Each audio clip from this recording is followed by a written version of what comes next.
The Scream series has released a critically and commercially successful installment in each of the last 4 decades, which makes it easily one of horror's most impressive and enduring movie franchises.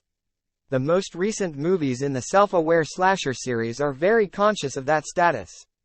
While the Scream franchise's penchant for meta-commentary was originally laser-focused on parodying slashers, the 2022 Scream and its sequel, Scream V, focus more on skewering franchises and IP.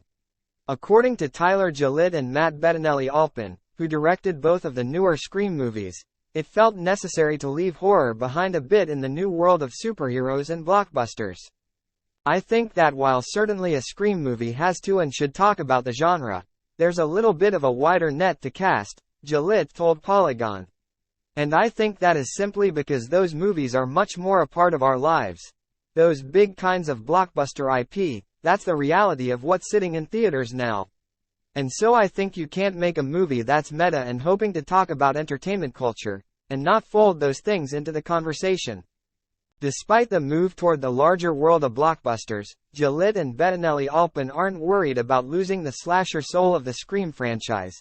A movie with this many deaths earns its horror cred naturally.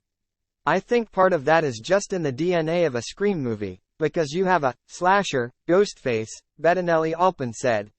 I think it always goes back to the slasher. Opening square bracket ... closing square bracket. We've kind of gone on from there, but I think what makes a great slasher for us is somebody with a knife, and a bunch of people trying to get away from that knife.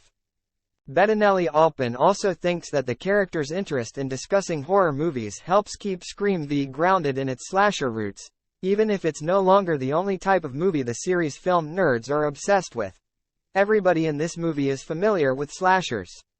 Even if they also like other movies, they also know slashers, and that's kind of the hub of it all. But for all the focus on franchises and blockbusters, Bettinelli-Olpin and Gillett still think it's a pretty remarkable time for horror movies, especially the big, fun kind.